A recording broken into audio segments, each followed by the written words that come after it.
আমি এসেছিলাম যোগা প্রোগ্রামে অংশগ্রহণ করি। সেই সময় আমার কাছে এখানকার জনগণে কিছু আবদার জানায় যে এই যে পুরনো বিল্ডিংটা দেখছেন পেছনে আছে, এই কলেজের আমিও ছাত্র ছিলাম।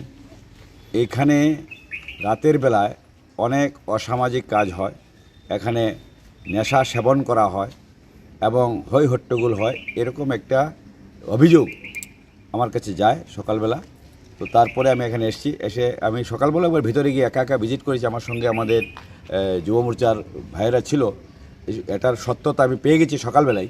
তারপরেও যেহেতু এটা একজন প্রিন্সিপাল এখানে আছেন, এই প্রিন্সিপালকে নিয়ে বিষয়টা ভিজিট করা দরকার।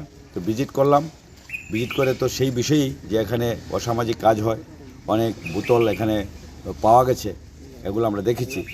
আর তাছাড়া এই বিল্ডিংয়ের পেছনেই একটা গার্ল হোস্টেল 2015 সালে এটা ঘটা করে উদ্বোধন হয়েছে, কিন্তু এই হোস্টেলটাকে ঠিকমতো পরিচালনা করা যায় না। এই হোস্টেলটা আজ পর্যন্ত ব্যবহারই হয়নি, দরজা জানালা ভেঙে পড়ছে। নতুন বিল্ডিং 15 সালে হয়েছে এবং এই বিল্ডিংটাই এখানে সমাজদ্রোহীরা ব্যবহার করছে রাতের অন্ধকারে।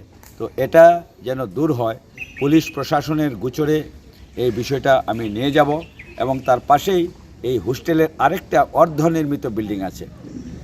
এই অর্ধনির্মিত বিল্ডিংটা কেন আজকে এতদিন যাবৎ অর্ধনির্মিত অবস্থায় আছে সেটাও ইনকোয়ারি করার বিষয়। আমি এটা ডিএম সাহেবের নজরে নিয়ে যাব। আমি এখন পরামর্শ দিয়েছি আমাদের প্রিন্সিপাল সাহেবকে যে এখানে যে পুরনো বিল্ডিংটা আছে, এটা যে কোনো সময় বড় ধরনের কোনো অ্যাক্সিডেন্ট এখানে ঘটে যেতে পারে।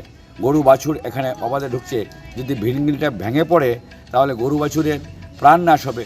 অনেক সময় অনেক মানুষ যারা আসে তাদেরও সমস্যা হবে। এই বিল্ডিংটা যেন ভাঙা যায় তার জন্য ডিপার্টমেন্টাল পারমিশনের জন্য উনি আজকে লিখবেন, এই কাজগুলো যেন করানো যায়। তাছাড়া এই কলেজে কোনো বড় ক্যাম্পাস হল নেই।